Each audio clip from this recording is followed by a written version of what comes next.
اکتوبر کو حضرت غازی علم الدین شہید کی شہادت ہوئی، اس حوالے سے کچھ بیان کروں گا کہ غازی صاحب نے امت پہ جو قرض تھا وہ اتارا، کیوں نہ ہو کہ ہم اس کو ہمیشہ اس کو سالانہ یاد رکھیں اور اپنے بچوں کو بتاتے رہیں کہ حضور کی عزت پہ جو پہرا دے گا، حضور کی ناموس پہ جو پہرا دے گا، اللہ تبارک و تعالیٰ اس کو ہمیشہ اس کے رتبے بلند فرماتا رہے گا اور امت اس کے احسان کو کبھی بھولے گی نہیں۔ غازی علم الدین شہید کی پیدائش ہوئی 1908 کے اندر اور لاہور کے اندر آپ پیدا ہوئے، اور آپ کی قوم تھی مغل، اور آپ کا پیشہ تھا لکڑی کا کام کرنا، درخان جس کو ہم بولتے ہیں مستری۔ تو آپ کوئی پڑھے نہیں تھے، پڑھنے کے لیے والدین نے بھیجا لیکن پڑھے نہ، آپ کے بڑے بھائی کچھ پڑھتے رہے لیکن آپ نہ پڑھ سکے۔ تو جب مسلمانوں کے اندر یہ ایک بات پھیلی کہ راجپال نے ایک کتاب شائع کی ہے جو کہ حضور علیہ السلام کی شان میں گستاخی پر مبنی ہے،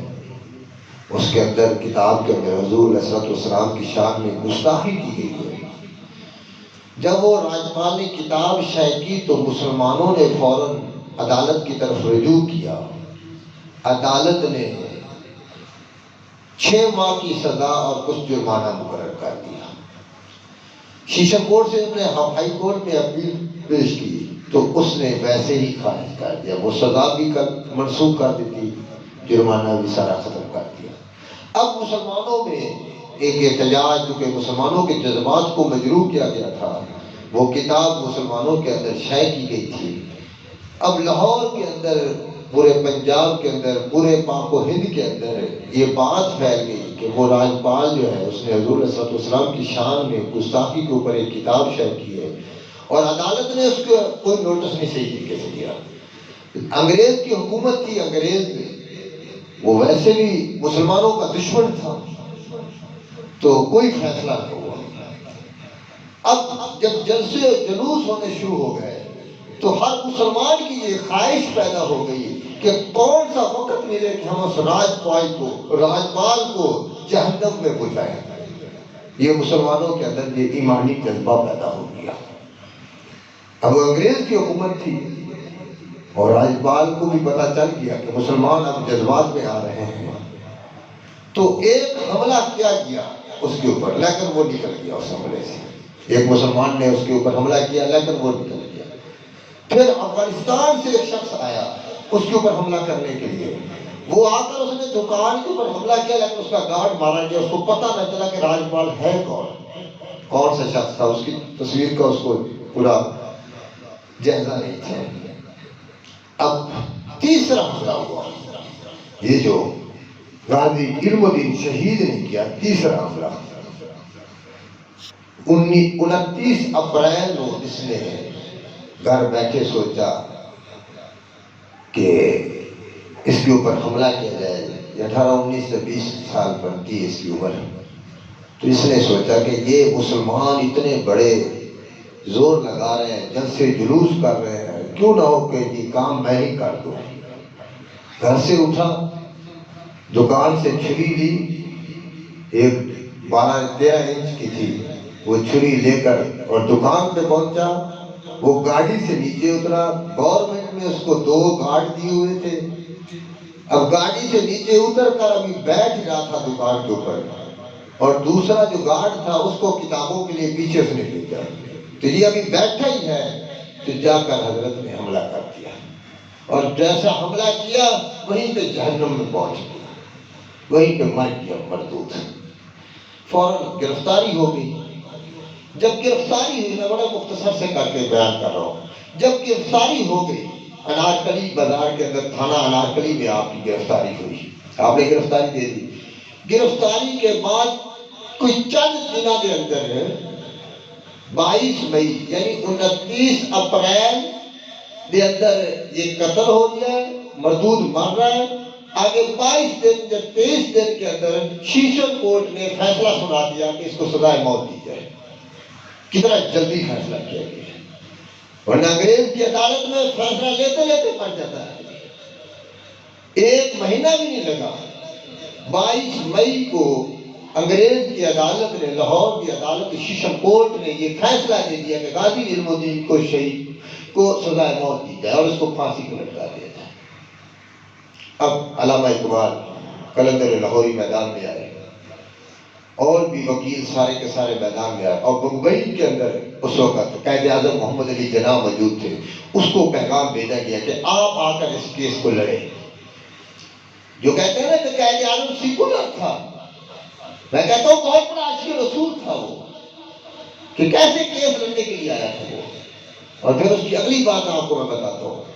کہ جب کیس کے لیے لاہور پہنچا، علامہ اقبال قلندر لاہوری نے بھیجا پیغام کہ آپ آ کر کیس لڑیں، اور اس وقت مہنگا ترین اور بہترین وکیل مسلمانوں کا قائد اعظم محمد علی جناح تھا، جو پاکستان کا بانی بنا۔ اب قائد اعظم محمد علی جناح آیا، کیس کے لیے ہائی کورٹ میں اپیل گئی، تو کیس تو انگریز نے فیصلہ کیا ہی تھا، چاہے مسلمان حق پہ ہو چاہے جہاں جیسے ہو، اس کو سزا تو دینی ہے۔ اب فیصلہ تو جو ہونا تھا، لیکن قائد اعظم محمد علی جناح نے کیس لڑا۔ کیس لڑنے کے بعد علامہ اقبال قلندر لاہوری نے فرمایا کہ قائد اعظم کیس بھی تو نے لڑنا ہے، اور ایک غازی علم الدین کے نام پہ چندے کی ایک کمیٹی بنائی گئی کہ چندہ جمع کر کے باقاعدہ طور پہ احتجاج، باقاعدہ طور پہ رہائی کے لیے پورا زور لگانا ہے، تو اس کے لیے خرچہ بھی ہوتا ہے۔ تو وہ ساری ٹیم بنائی گئی اور قائد اعظم کو کہا کہ اس کمیٹی کے اندر چندہ بھی دے دو۔ یعنی وکیل ہمیشہ پیسوں کے ساتھ لڑتا ہے، جہاں پیسے تو نے دینے ہیں اس کیس کے لیے، خرچہ بھی دے، لڑ بھی صحیح خرچہ بھی دے۔ تو قائد اعظم کی بات ذرا سنیں آپ۔ قائد اعظم نے وہاں جیب میں ہاتھ مارا اور اپنی کیش بک نکال کے سامنے علامہ اقبال نے رکھی اور کہا کہ علامہ اقبال جتنا دل چاہے اس کے اوپر رقم لکھ دے، اگر رقم مانگتا کسی اور چیز کے لیے تو میں تجھے گن کر دیتا 1 روپیہ، لیکن تو نے رقم مانگی ہے تحفظ ناموس رسالت کے لیے، حضور کی عظمت کے لیے، حضور کی عزت کی حفاظت کرنے والے محافظ کے لیے، تو جتنا دل چاہے اس کے اوپر چیک کے اوپر چندہ لکھ لے اور میں ادا کرے گا میرا بیٹا۔ یہ ہے حضور صلی اللہ علیہ وسلم کے ساتھ اس کا عشق اور پیار تھا کہ قائد اعظم محمد علی جناح نے کہا جتنا دل چاہے چندہ لینا چاہتا ہے۔ تو قائد اعظم محمد علی جناح نے کیس لڑا، لیکن پھر بھی کوئی فیصلہ نہ ہوا۔ 15 جولائی کو ہائی کورٹ نے بھی یہی فیصلہ دے دیا کہ اپیل خارج، سزا برقرار۔ 15 جولائی کے بعد پھر اوپر والی عدالت لندن کی طرف سے ایک نئی عدالت تھی جو سب سے اوپر تھی، اس میں بھی یہی فیصلہ ہوا کہ سزا برقرار، اپیل خارج۔ آخرکار 31 اکتوبر 1929 کو غازی علم الدین شہید کو میاں والی جیل کے اندر سزائے موت پھانسی پہ لٹکا دیا گیا، سزا دے دی گئی اور شہید کر دیا گیا۔ جب رکھا گیا تو آپ کو ملاقات کے لیے لوگ جاتے تھے، تو آپ نے خود بتایا غازی علم الدین شہید نے کہ مجھے واپس جانے کی کوئی ضرورت نہیں، مجھے رہائی کی کوئی ضرورت نہیں، جو مزہ آگے آ رہا ہے وہی ہے، یہاں دنیا کے اندر کوئی مزہ نہیں، یہ بتایا۔ اب غازی علم الدین شہید نے بھی بتایا اور بھی لوگوں نے بتایا کہ غازی علم الدین شہید کی ملاقات کے لیے سارے اولیاء آتے تھے، پیر فقیر سارے آتے تھے یہاں تک۔ اب جنازہ جب آپ فوت ہو گئے، شہادت دے دی گئی آپ کو، شہادت کا رتبہ، تو آپ کی میت جسد مبارک کو چھپا کر رکھا گیا۔ پھر قائد اعظم نے اپیل کی کہ ہمیں جسد مبارک عطا دیا جائے، تو پورے 2 ہفتے کے بعد لاہور کے اندر جسد مبارک پہنچا، تو کہتے ہیں کہ کسی قسم کی کوئی بدبو کا نام و نشان، خوشبو ہی خوشبو، معطر تھا پورا لاہور۔ آپ بتائیں کہ 2 ہفتے ایک لاش کو رکھا جائے، آج کل ایک دن لاش نہیں رکھ سکتے، 2 ہفتے رکھا گیا، 2 ہفتوں کے بعد 15 نومبر کو لاش آئی لاہور کے اندر، لیکن لاہور سارا کا سارا معطر تھا۔ لاہور کی اس وقت 5 لاکھ آبادی تھی اور جنازے میں 6 لاکھ لوگ تھے، اور سب سے بڑا لاہور کا جنازہ تھا۔ اور جنازے کے لیے غازی علم الدین شہید تھے، والد نے علامہ اقبال سے کہا کہ تو جنازہ پڑھا دے، لیکن علامہ اقبال نے معذرت کی، اور پھر جنازے کے لیے سید دیدار علی شاہ صاحب نے جنازہ پڑھایا، جو سنیوں کا بہت بڑا امام اور سید بادشاہ تھا، اور پیر جماعت علی شاہ صاحب جو ولی کامل اور غوث کامل تھے، وہ بھی اس جنازے میں شامل تھے۔ اور جنازے کے وقت سارے مرید، اور آپ بوڑھے ہو چکے تھے، کافی عمر تھی، آپ تشریف لائے تو جنازے میں آپ کے چہرہ اقدس سے پردہ ہٹانے لگے، تو پیر جماعت علی شاہ صاحب نے فرمایا نہیں، پردہ نہ ہٹاؤ، پاؤں سے پردہ ہٹاؤ، مجھے پاؤں چومنے دو، کیونکہ پیر جماعت علی شاہ صاحب کو پتہ تھا کہ حضرت غازی علم الدین کو جیل سے مولا علی شیر خدا لے کر حضور کی بارگاہ میں لے گئے،